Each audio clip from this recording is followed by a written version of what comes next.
अस्सलाम वालेकुम चैंपियंस, क्या हाल चाल है आपके? यार ठीक है आप लोग?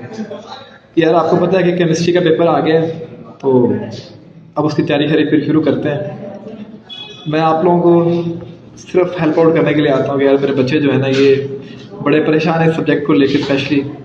तो इनके लिए कुछ ऐसे क्वेश्चन से निकालते हैं ताकि ये उनको इजीली कर लें और अच्छे नंबरों से पास हो जाए, और दिल से दुआ देंगे यार हमारे साथ इसने अच्छा किया था और अल्लाह आसानियों का मामला करे मेरे साथ। तो दोस्तों, मैं आपसे जो क्वेश्चन शेयर करने जा रहा हूँ ना यार, ये 86 क्वेश्चन हैं। इनको आपने ना अच्छे से रट लेना है और इसके बाहर पेपर के अंदर एक भी क्वेश्चन नहीं आएगा, ठीक है? अगर आप ये कर लेते हैं तो इंशाल्लाह मुझे उम्मीद अल्लाह के घर से यही है कि यार आपका कम से कम कोई शॉर्ट क्वेश्चन नहीं रहेगा। सारे इजीली अटैम्प्ट करोगे, बड़े सुकून से करके आओगे और बड़े खुश खुश आओगे घर। वालदैन को आकर बताओगे कि हमने बड़े अच्छे से पेपर किया है, वो भी दुआएं देंगे, आप भी दोगे। मुझे सिर्फ यही चाहिए। चलो इस सीरीज़ को फिर शुरू करते हैं हम लोग। चैम्पियन, स्टार्टिंग में आपसे बड़ी माजरत है यार, कोई वीडियो क्वालिटी इतनी अच्छी नहीं है, ना ही मेरे पास कोई टाइम था कि यार मैं इसको अच्छा बना सकूं। यकीन करें अभी भी क्लासरूम के अंदर मैं खड़ा हूँ, बच्चे को टेस्ट पे लगाया और मैं खुद ये काम करने के लिए कि यार बच्चों को भला हो जाए, बच्चे कुछ ना कुछ कर लें। तो मैं आपके सामने जो वीडियो जो है ये रिकॉर्ड कर रहा हूँ। तो बेटे सबसे जो पहला क्वेश्चन है ना, ये है difference between reversible and irreversible reaction. ये जो क्वेश्चन मैंने लिखे ना यार मोस्ट इंपॉर्टेंट है, लेकिन इनमें से भी ऐसे हैं जो कि इनसे भी ज़्यादा, मतलब कि जो सबसे ज़्यादा इंपॉर्टेंट है मैं आपको वो भी बताऊँगा, ठीक है? और यार इनमें से भी जो मोस्ट इंपॉर्टेंट है ना वो मैं आपको साथ साथ बताता चलूँगा। जो बच्चे, जिस बच्चे को लगता है ना यार उसे 86 भी नहीं होते हैं, तो उसके लिए मैं 40 कर दूँगा, 40 क्वेश्चन उसने करने हैं और वो बड़े अच्छे नंबरों से पास हो जाएगा। बस आपने मेरे साथ में इस वीडियो में जुड़े रहना है। सेकंड क्वेश्चन है यार आपके पास, डायनामिक इक्विलिब्रियम क्या होता है, इसको आप लोग कैसे इस्टेब्लिश करते हैं। थर्ड क्वेश्चन है पुत्र आपके पास के कैरेक्टरिस्टिक्स क्या हैं डायनामिक इक्विलिब्रियम के। फोर्थ क्वेश्चन है बेटे आपके पास फॉरवर्ड और रिवर्स रिएक्शन क्या होता है। फिफ्थ क्वेश्चन है चैंपियन आपके पास लॉ ऑफ मास एक्शन की डेफिनेशन आपने स्टेट करनी है। छठे क्वेश्चन में आपने लिखना है कि यार इक्विलिब्रियम कांस्टेंट क्या होता है। और यार सातवें क्वेश्चन में चैंपियन आपने ये बताना है कि डायरेक्शन ऑफ रिएक्शन को कैसे प्रिडिक्ट किया जाता है। पुत्र इसका स्क्रीनशॉट लो या इसको कॉपी पे साथ साथ लिखते जाओ और इन क्वेश्चन को अच्छे से ना याद कर लो। इंशाल्लाह पेपर आपके लिए हलवा होगा अगर आपने इन क्वेश्चन को अच्छे से याद कर लिया। चैंपियंस, नेक्स्ट आगे चलते हैं यार। क्वेश्चन नंबर 8 है हमारे पास कि यार एसिड और बेस के आपने कुछ यूजेस लिखने हैं। फिर कॉन्जुगेट एसिड क्या है, कॉन्जुगेट बेस क्या है। और यार ये जो क्वेश्चन है ना एम्फोटेरिक वाला, ये बहुत इंपॉर्टेंट है, ये हर दफ़ा ही आता है। तो पुत्र इसको तो आपने नहीं छोड़ना है। ये उन बच्चों के लिए जो कुछ भी नहीं कर सकते ना, वो ये क्वेश्चन कर रहे हैं जो मैं आपको बता रहा हूँ। फिर P H and P O H, ये बेटे मोस्ट इंपॉर्टेंट क्वेश्चन है। Lewis concept of acid and base, ये भी बेटे बहुत इंपॉर्टेंट है। Straight uses of acid. फिर बेटे आपके पास कुछ नेम्स हैं और सोर्सेज हैं नेचुरल एसिड के। फिर यूजेज ऑफ बेस हैं। फिर बेटे आपके पास कैलकुलेट करना आपने पी एच को और पी ओ एच को ऑफ 0.001 मोल्स ऑफ के ओ एच सोल्यूशन। तो यार ये वो क्वेश्चन हैं जो कि आपने बड़े अच्छे से कर लेने हैं इंशाल्लाह, इसके बाहर से कुछ भी नहीं आएगा। केमिस्ट्री ना यार सबको ही मुश्किल लगती है, मुझे खुद बड़ी मुश्किल लगती थी, लेकिन मेरी ज़िंदगी में 2 उस्ताद बड़े अच्छे आए थे यार, जिन्होंने ना मुझे केमिस्ट्री से बड़ी मोहब्बत पैदा की और मैं दिल मेरा ये किया कि मैं बीएस केमिस्ट्री करूं बीएस फिज़िक्स की बजाय। वो तो मेरा एडमिशन नहीं हुआ, नहीं तो मैंने बीएस फिज़िक्स कभी भी नहीं करना था, लेकिन अल्लाह का शुक्र है कि अब जाके मेरा फ़िज़िक्स में भी इंटरेस्ट जो है वो बढ़ गया है। और हम कोशिश करते हैं कि फ़िज़िक्स को बच्चों को पढ़ाएं और अच्छे से पढ़ाएं ताकि बच्चों को कुछ जो कॉन्सेप्ट्स हैं जो कि हम नहीं सीख पाए अपने साथीज़ा से, हम बच्चों को अभी से सिखा दें ताकि यार वो जो बेसिक इंटरेस्ट है ना उनका वो ज़िंदा रहे फ़िज़िक्स के अंदर। और वो जो नेचर का जो लुत्फ़ है, नेचर की चीज़ों को देखने के बाद फ़िज़िक्स को अप्लाई करें, उनको फ़िज़िक्स की मदद से वो देखें कि यार कितनी दुनिया जो है वो खूबसूरत है। चैंपियंस, नेक्स्ट क्वेश्चन पे चलते हैं यार। ये आपके पास है कि आपने right any two uses of salt, आपने ये लिखना है। फिर चैंपियंस आपके पास क्वेश्चन नंबर 18 है कि right and explain the types of salt. Question number 19 बहुत इंपॉर्टेंट है, हर दफ़ा आता है, इस दफ़ा भी आएगा ये कि वाइटल फोर्स थ्योरी क्या है, इसको किसने रिजेक्ट किया था और कब किया था। क्वेश्चन नंबर 20 भी बहुत इंपॉर्टेंट है कि मोलिकुलर और स्ट्रक्चरल फार्मूला के बारे में आपने लिखना है। 21 जो है ये होमोसाइक्लिक और एलिसाइक्लिक कंपाउंड के बारे में है, मतलब ओपन लूप और क्लोज लूप वाला क्वेश्चन, ये चैप्टर नंबर 3 में है ये, ठीक है। फिर बेटे आपके पास होमोसाइक्लिक कंपाउंड क्या है, हेट्रोसाइक्लिक कंपाउंड क्या है।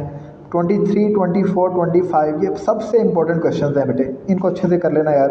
कैटिनेशन क्या है, आइसोमेरिज्म क्या है और फ्रैक्शनल एंड डिस्ट्रक्टिव डिस्टिलेशन क्या होती है। चैंपियंस, ये वो क्वेश्चन हैं यार, मैं बार बार एक बात रिपीट कर रहा हूँ कि जिनके आने के पेपर के अंदर 99% चांसेस हैं कि यही क्वेश्चन आएंगे।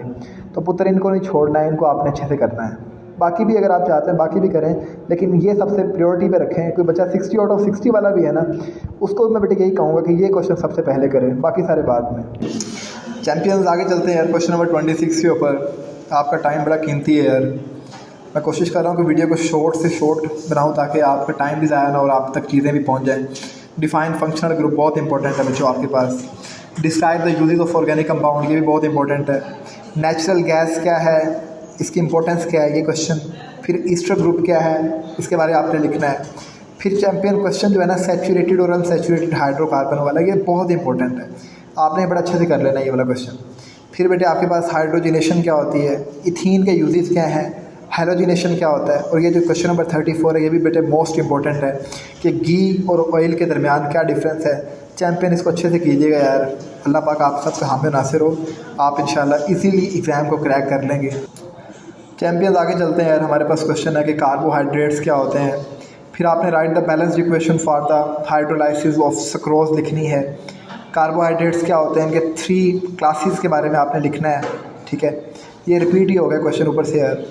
कार्बोहाइड्रेट्स बनते कैसे हैं बच्चों, स्ट्रक्चरल फार्मूला क्या होता है फ्रक्टोज का और सक्रोज, दोनों का ही बड़ा इंपॉर्टेंट है, ये दोनों आपने बड़े अच्छे से कर लेने हैं। फिर बेटे आपके पास डिफरेंस क्या है प्रोटीन के अंदर और अमाइनो एसिड के अंदर, ये क्वेश्चन। और बेटे आपके पास जो आखिरी क्वेश्चन है ये मोस्ट इंपॉर्टेंट है, एसेंशियल और नॉन एसेंशियल अमाइनो एसिड्स क्या होते हैं। चैम्पियन ये क्वेश्चन आप अच्छे से रट लें, मैं बार बार एक चीज़ कह रहा हूँ यार, अच्छे से करें और रिलैक्स हो जाएं, इंशाल्लाह अल्लाह पाक आपकी मदद करेगा। अगर आप मेहनत करेंगे तो मालिक जब आपको देख रहा है वो आपकी मेहनत को ज़ाया नहीं करेगा। चैम्पियंस नेक्स्ट चलते हैं यार, इसमें आपने विटामिन्स के बारे में पूछा हुआ है 41 के अंदर, इसकी टाइप्स के बारे में लिखना है आपने। फिर बेटे आपके पास ये जो क्वेश्चन है ना 42, ये बहुत इंपॉर्टेंट है यार, पैलिमेटिक एसिड और स्टेरिक एसिड के बारे में। फिर क्वेश्चन नंबर 43 है कि लिपिड्स क्या होते हैं, इनके सोर्सेज क्या हैं, यूजेस क्या हैं, ये तो भाई लॉन्ग भी आ जाता होता है। फिर क्वेश्चन नंबर 44 है यार कि ऑयल और फैट के दरमियान क्या डिफरेंस है, बड़ा इंपॉर्टेंट सवाल है पुत्र, बड़े अच्छे से करना है इसको आपने। फिर बेटे क्वेश्चन नंबर 45 है कि गिलाटिन कैसे ऑब्टेन की जाती है, ये भी इंपॉर्टेंट है। फैटी एसिड और अमाइनो एसिड के दरमियान क्या डिफरेंस है, ये भी इंपॉर्टेंट है। वाटर सोलेबल और फैट सोलेबल विटामिन क्या होते हैं पुत्र, ये भी बड़ा इंपॉर्टेंट क्वेश्चन है। फिर बेटे आपने सोर्सेज के बारे में और यूजेस लिखने हैं आपने विटामिन ए और विटामिन डी के। चैम्पियन मैं आपको बार बार कह रहा हूँ यार, इस क्वेश्चन को अच्छे से करना है आपने, ठीक है, और आप इजीली क्रैक कर लेंगे एग्ज़ाम को यार, कोई इतना मुश्किल बात नहीं है। चैम्पियंस आगे चलते हैं यार, क्वेश्चन है कि डीएनए और आरएनए क्या होता है, इसमें क्या डिफरेंस है, आपने ये लिखना है। फिर what is meant by atmosphere, write the percentage composition by volume, उत्तर ये भी बड़ा इंपॉर्टेंट क्वेश्चन है। फिर आगे 4 लेयर्स क्या हैं एटमॉस्फेयर की, उनकी रेंज क्या है बेटे आपके पास अर्थ के सर्फिस से। चैम्पियन ये भी बड़ा इंपॉर्टेंट सवाल है यार, इसको आपने बड़े अच्छे से कर लेना है। चैम्पियंस क्वेश्चन नंबर 53 है आपके पास यार कि पोल्यूटेंट्स क्या होते हैं, ये भी मैं आपको बता रहा हूँ पोल्यूटेंट्स के बारे में, ओजोन लेयर के बारे में या ओजोन के बारे में या एटमॉस्फेयर के बारे में पेपर में क्वेश्चन लाजमी आते हैं। तो पुत्र ये 3-4 टॉपिक्स जो है ना ये आपने करके जाना है, जो बच्चा कुछ नहीं कर सकता ना कम से कम वो ये कर ले। उसके बाद बेटे ओजोन लेयर कहाँ पे लोकेट करती है, प्राइमरी और सेकेंडरी पोल्यूटेंट्स क्या होते हैं, और चैम्पियंस आपने यहाँ पे लिखना है कि सोर्सेज क्या हैं कार्बन मोनोऑक्साइड और कार्बन डाइऑक्साइड गैस के, आपने इनके बारे में लिखना है। ये बड़े सिंपल से सवाल है यार, 2-2 लाइनों के इनके आंसर्स हैं पुत्र, इनको अच्छे से करें इंशाल्लाह आप इजीली, मैं आपको बार बार कह रहा हूँ कि आप एग्ज़ाम्स को क्रैक कर लेंगे। उस चीज़ की फ़िक्र मत करें यार कि अगर ना हुआ तो क्या हो जाएगा, अभी तक भी तो हमसे नहीं हुआ था ना यार, अगर आगे भी नहीं हुआ तो क्या हो जाएगा, कुछ भी नहीं होगा। रिलैक्स रहें, जितना रिलैक्स रहेंगे उतना ही आपके चांसेस बढ़ जाएंगे एग्ज़ाम को क्रैक करने के। चैम्पियंस आगे हमारे पास क्वेश्चन है यार, ग्रीन हाउस गैस क्या है, ग्लोबल वार्मिंग क्या है, और यार ये जो थ्रेट है फ्लड के आने का ये क्यों बढ़ता है, इसके बारे में आपने लिखना है। फिर इफेक्ट्स क्या है SO2 गैस के।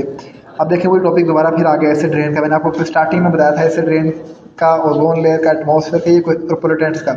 यार ये 3-4 टॉपिक्स ऐसे जो कि आना ही आना जिनमें से क्वेश्चन, तो यार ये लाजमी करने हैं आपने। चैम्पियन 61 है आपके पास, write 2 important effects of ozone depletion. फिर बेटे आपके पास है describe the effects of acid rain. फिर आपके पास यार how do the chlorofluorocarbon damage the ozone layer. फिर आपके पास यार describe the importance of ozone. Champion ये वही वो क्वेश्चन हैं जो कि आप जिनकी तलाश में थे और ये आपको मिल गए हैं और आपने इनको अच्छे से कर लेना है, ठीक है। चैम्पियंस नेक्स्ट आपके पास है यहाँ पे यार कि why is water molecule polar. Champions next question आपके पास यार define hydrogen bonding. Hydrogen bonding क्या होती है यार, ये जो क्वेश्चन है ना सॉफ्ट वाटर हार्ड वाटर का, ये तो हर दफ़े ही आता है, आप कोई भी पास पेपर उठा लें ये क्वेश्चन आपको लाजमी मिलेगा उसमें। आगे ऐसे आपसे पूछा हुआ कि कॉजेज़ क्या होते हैं वाटर की हार्डनेस की, चैंपियन ये क्वेश्चन भी आपने कर लेना है। आगे आपके पास क्वेश्चन है कि how is temporary hardness of water removed by boiling. उसके बाद बेटे आपके पास डिसएडवांटेजेस क्या हैं हार्ड वाटर के, और बेटे जो डिटर्जेंट्स हैं वो कैसे पानी को पोल्यूट करते हैं। और आखिरी क्वेश्चन है बेटे इस सफ़े का, why are pesticides and fertilisers used. आप चैंपियंस इनको इस्तेमाल क्यों करते हैं, आपने इसके बारे में बताना है। चैंपियंस हम कुछ आखिरी क्वेश्चन की तरफ मूव कर रहे हैं यार, कि describe methods to prevent water borne diseases, आपने ये लिखना है। फिर चैंपियन क्वेश्चन है आपके पास यार कि mineral what is the difference between the minerals and ores, आपने ये लिखना है। और ये क्वेश्चन बड़ा इंपॉर्टेंट है, रोस्टिंग में और मेल्टिंग में क्या डिफरेंस है।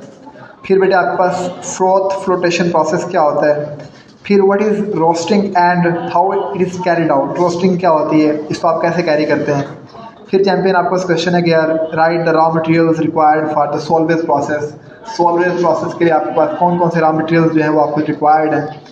Explain the process of calcination in Solvay's process, ये भी बड़ा इंपॉर्टेंट सवाल है। और बेटे इस सफ़े का आखिरी question, right the 2 disadvantages of salvage process, most important question है बेटे, इसको अच्छे से याद करें। चैंपियंस बिल्कुल आखिरी शीट की तरफ हम लोग मूव कर गए हैं यहाँ पे, इसके बाद ख़त्म हो चुका है और अब बस यही टाइम है कि आपने इसको बैठ के याद करना है। क्वेश्चन है बेटे आपके पास, write the chemical reaction for the preparation of ammonia in Solvay's process. उसके बाद बेटे how is ammonia gas prepared by Haber's process, ये भी हैबर्स वाला क्वेश्चन भी पेपर में बड़ा इंपॉर्टेंट आता होता है यार, अच्छे से कीजिए इसको भी आप लोग। Name the raw materials used in the preparation of urea.